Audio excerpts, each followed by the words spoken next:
راؤں میں خشکیوں میں کبھی لڑتے کبھی دریاؤں میں، دی اذانیں کبھی یورپ کے کلیساؤں میں، کبھی افریقہ کے تپتے ہوئے صحراؤں میں، شان آنکھوں میں نہ جچتی تھی جہاں داروں کی، کلمہ پڑھتے تھے ہم ہی چھاؤں میں تلواروں کی۔ اور پھر کہتے ہیں تجھ کو معلوم ہے لیتا تھا کوئی نام تیرا، قوت بازوئے مسلم نے کیا کام تیرا۔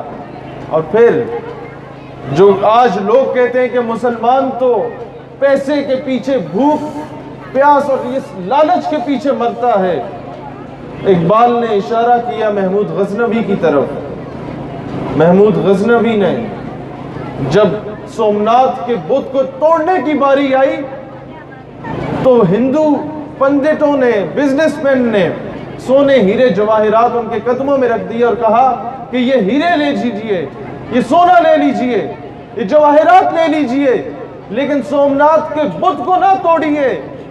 ایک طرف دنیا کی عیش و عشرت تھی تو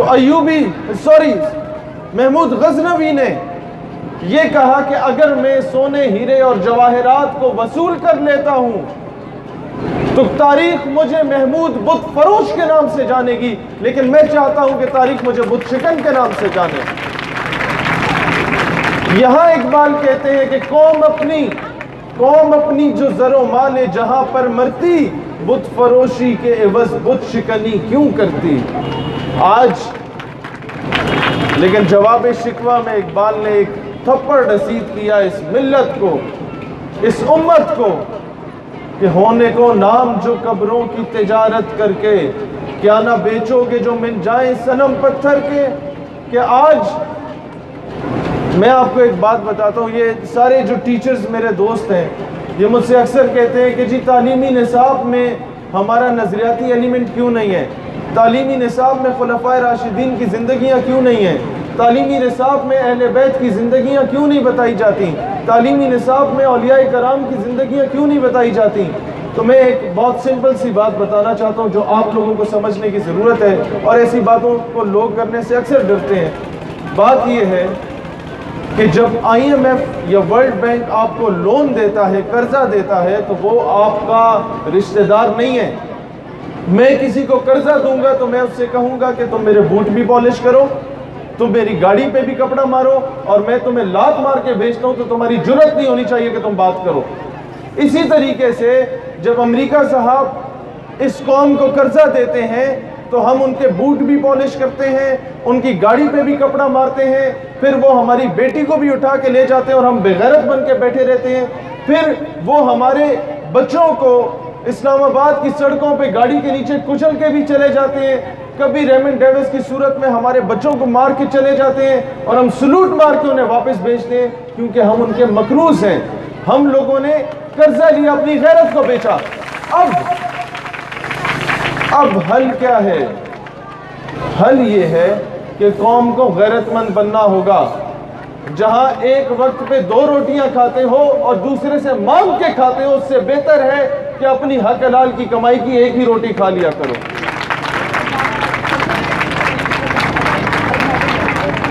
آج ہم نے یہ بتانا ہے، دیکھیں مسلمان مصیبت میں گھبرایا نہیں کرتا، بار بار قائد اعظم یہ بات کہا کرتے تھے، کیونکہ وہ جانتے تھے کہ مستقبل میں آ کر اس قوم کے حکمرانوں نے اپنا ضمیر، اپنی غیرت، اپنا سب کچھ بیچ دینا ہے، اور پچھلے 70 سالوں سے یہ ہو رہا ہے۔ پارٹیاں چینج ہوتی ہیں، شکلیں وہی رہتی ہیں جو بار بار سامنے آتی ہیں۔ ایک بات آج بھی میں، کیونکہ سوشل میڈیا سے یہ جو جتنی ویڈیوز بن رہی ہیں میں پہنچانا چاہتا ہوں پیغام اپنے وزیر اعظم صاحب سے، ان کو یہ پیغام دینا چاہتا ہوں کہ آپ کے دور حکومت میں مولانا سمیع الحق کو شہید کیا گیا، آپ کے دور حکومت میں خادم حسین رضوی کو جیل میں بھیجا گیا، آپ کے دور حکومت میں حافظ سعید جو اپنی بغیر تنخواہوں کے شہادتیں دے رہے کشمیر میں، اس کی جماعت پہ پابندی لگائی گئی۔ مجھے صرف اس بات کا جواب دیں، کل کو اگر بھارت کے ساتھ جنگ ہوتی ہے تو کیا فواد چودھری صاحب کے والد صاحب جہاد کریں گے یا شیریں مزاری کی بیٹی جہاد کرے گی؟ یہ دینی مدارس کسی بھی مکتبہ فکر کے ہوں، یہ قوم کا اثاثہ ہوتے ہیں۔ یہ ممی ڈیڈی برگر بچے اسلام آباد کے جہاد کے لیے نہیں جاتے، مشکل وقت میں یہی مدارس کے بچے تم لوگوں کے کام آتے ہیں۔ یہ ہمارا قیمتی اثاثہ ہے، انہیں دہشت گردی سے نہ جوڑو۔ اور دوسری بات میں یہاں پر کہنا چاہتا ہوں کہ آج ہمیں فرقہ واریت کے بت کو توڑنا ہے، آج ہمیں یہ سنی شیعہ وہابی سے نکلنا ہے۔ جب آپ کو شام میں مارا جاتا ہے، سیریا، لیبنان، فلسطین میں مارا جاتا ہے تو مسلک نہیں پوچھا جاتا۔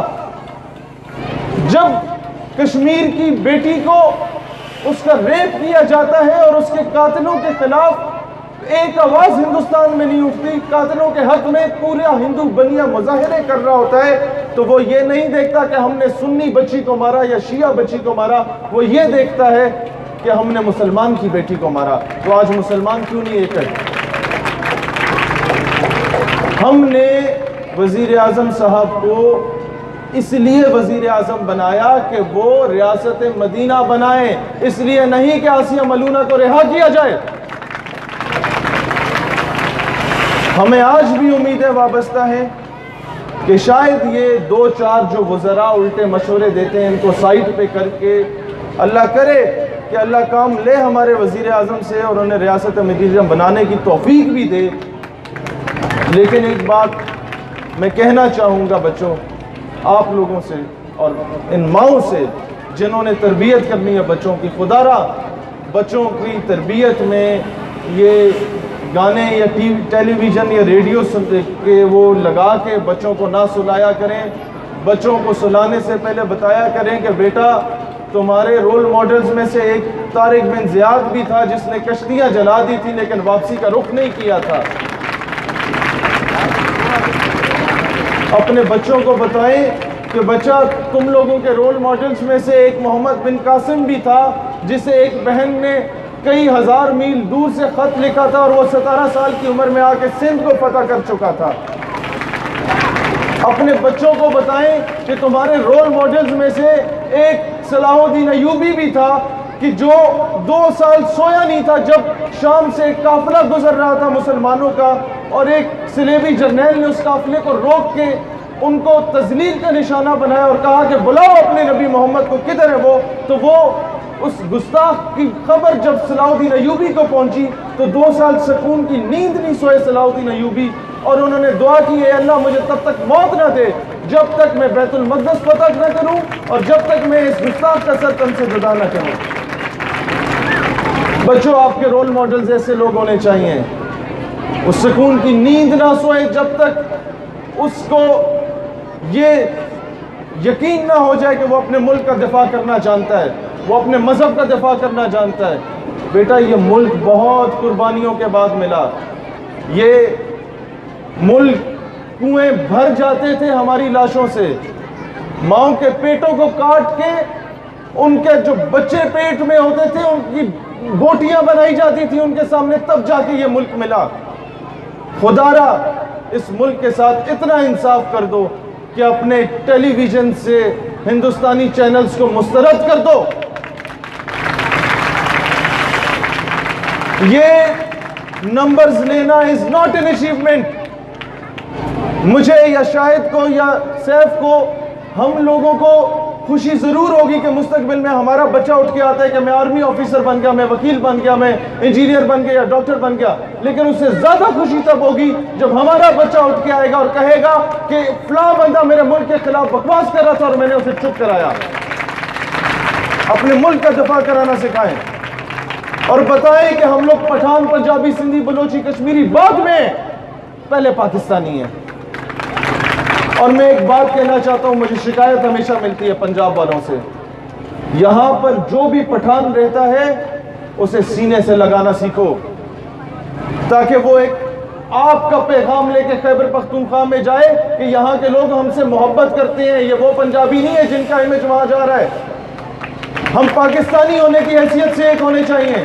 میں پشاور جا کے جلسہ کیا، میں نے ڈیرہ اسماعیل خان جا کے جلسہ کیا، میں نے پہاڑ جا کے جلسہ کیا، خدا کی قسم پنجاب سے وہ پیار نہیں ملا جتنا پیار مجھے خیبر پختونخوا سے ملا۔ تو یہ پیار آپ لوگوں نے ان لوگوں کو دینا ہے، تب جا کے پاکستان بنے گا۔ تب جا کے ہم لوگ مستحکم ہوں گے۔ اور خدا را یہ لوکل لیڈروں کو چھوڑو، ان کا پیچھا کرنا، قائد اعظم کو پڑھنا شروع کرو، تو میں اندازہ ہوگا کہ کتنے بڑے اسلامی ہیرو ہمارے ہر کتاب کے سامنے موجود ہیں، کتنے بڑے اسلامی ہیرو ہم سب کی جیب میں پائے جاتے ہیں، لیکن ہم نے کبھی ان کی طرف توجہ نہیں دی۔ میں ایک اسکول میں والدین سے کہہ رہا تھا کہ جی تربیت کا بڑا فقدان ہے۔ ایک بزرگ بڑے غصے میں آگے کہتے ہیں کہ میں نے بڑے اچھی تربیت کی اپنے بچوں کی، آپ غلط بات کرتے ہیں۔ میں نے کہا کیا پڑھایا اپنے بچے کو؟ پہلی بار کتاب پکڑائی تو کہتے ہیں ABC پڑھائی۔ میں نے کہا دوسری کتاب پکڑائی تو کیا پڑھایا؟ کہتے ہیں الف بے پہ پکڑائی۔ اب غور کریجئے گا، میں نے کہا یہی تو مسئلہ ہے، کتاب کے تیسرے صفحے سے ABC الف بے پہ پڑھاتے ہو، کتاب کے پہلے صفحے پہ جس بابے کی تصویر بنی ہے نہیں بتاتے وہ بابا کون ہے۔ یہی وجہ ہے کہ یہ 3-4 سال کا بچہ پہلی بار پینسل اٹھاتا ہے، اسی بابے کی داڑھی مونچھ بنا رہا ہوتا ہے۔ اور جو قوم اپنے لیڈرز کا احترام کرنا نہیں جانتی، بھول جاؤ وہ والدین کا احترام کرے گی، یہ ٹیچرز کا احترام کرے گی۔ قائد اعظم ہمارے سیاسی پیشوا ہی نہیں، ہمارے روحانی پیشوا ہیں۔ حضور علیہ السلام کی خاص الخاص نظر عنایت تھی اقبال اور قائد پر۔ کشمیر سے ایک سید زادے آتے ہیں اور اقبال کو دیکھ کر دھاڑے مار کے روتے ہیں۔ اقبال اپنی جیب سے پیسے نکال کے دینے لگتے ہیں کہ یہ لیجئے، آپ ضرورت مند ہیں۔ انہوں نے کہا نہیں، میں ضرورت مند نہیں ہوں، اپنے خواب کی تعبیر پہ رو رہا ہوں۔ انہوں نے کہا کیا خواب دیکھا؟ تو وہ کہتے ہیں میں خواب میں یہ دیکھتا ہوں کہ جماعت شروع ہو رہی ہوتی ہے، رسول اللہ جماعت کرا رہے ہوتے ہیں، صدیقین صالحین کی ایک کثیر تعداد وہاں موجود ہوتی ہے، رسول اللہ جماعت شروع نہیں کراتے، بار بار پیچھے رک کر کے دریافت کرتے ہیں کیا اقبال آگے ہے؟ یہ مقام ہے آپ کے لیڈرز کا، یہ نظر عنایت ہے رسول اللہ کے آپ کے لیڈرز پر۔ لیکن ہمیں نصاب میں کیا پڑھایا جاتا ہے؟ قائد اعظم کہاں پیدا ہوئے، والد کا نام پونجا جنا، اچھا جی والدہ کا نام فلاں، اور جی وہاں اعلیٰ تعلیم حاصل کی، وہاں فوت ہو گئے۔ اور ہمیں اس قائد اعظم سے غرض نہیں ہے، ہمیں اس قائد اعظم سے غرض ہے جس نے غازی علم الدین شہید کا کیس لڑا تھا۔ ہمیں یہ بتاؤ وہ قائد اعظم تھا۔ ہمیں اس قائد اعظم سے غرض نہیں ہے کہاں پیدا ہوئے کہاں فوت ہوئے، ہمیں اس قائد اعظم سے غرض ہے۔ ہمیں بتاؤ کہ یہ مسلمان جب چکی میں پس رہے تھے، ان کا کوئی پرسان حال نہیں تھا، تو برطانیہ سے واپس آیا وہ قائد اعظم اور اس نے ایک آزاد سلطنت ہم لوگوں کو دی۔ لیکن ہم احسان فراموش قوم ہیں۔ قائد اعظم کی ایمبولینس کئی گھنٹوں گوادر میں زیارت میں کئی گھنٹوں رولتی رہی، وہ زندگی کی آخری سانسیں لیتے رہے، کسی کو نہیں پتا کہ اس میں قائد اعظم ہے۔ اور آج اگر میں بتاؤں کہ محترمہ فاطمہ جناح کے ساتھ کیا کیا نہیں کیا اس قوم نے، اس قوم کے حکمرانوں نے، اگر یہ بات بتانا شروع کر دوں شاید گھر جانا مجھے نصیب نہ ہو واپس۔ ہم احسان فراموش لوگ ہیں، ہم لوگوں نے ہر تھرڈ کلاس لیڈر کے پیچھے اپنے قائد کو بیچا، ہم نے ہر تھرڈ کلاس لیڈر کے پیچھے محترمہ فاطمہ جناح کو مسترد کر دیا تھا، ہم نے ہر تھرڈ کلاس ڈکٹیٹر کے پیچھے پاکستان کے بانیوں کو مسترد کر دیا تھا، ان کی فیملیز کے ساتھ کھیلا۔ خدا را آپ جاگ جاؤ، اپنا ضمیر بیچنا ختم کرو۔ یہ بات ایک اسکول کے فنکشن میں آ کے کرنا بہت ضروری تھا کہ یہاں ABC تو آپ پڑھ لو گے بچہ، لیکن مستقبل میں یہ بات اس لیے بتا رہا ہوں، مستقبل میں اگر آپ میں سے کوئی وزیر اعظم یا جج صاحب بن جاتا ہے تو اسے پتہ ہو کہ حضور صلی اللہ علیہ وآلہ وسلم کی ناموس سے بڑھ کے کوئی انٹرنیشنل پریشر نہیں ہو سکتا۔ وہ ہر چیز پہ سمجھوتا کر سکتا ہو، اپنے اسلام اور پاکستان پہ سمجھوتا نہ کرے۔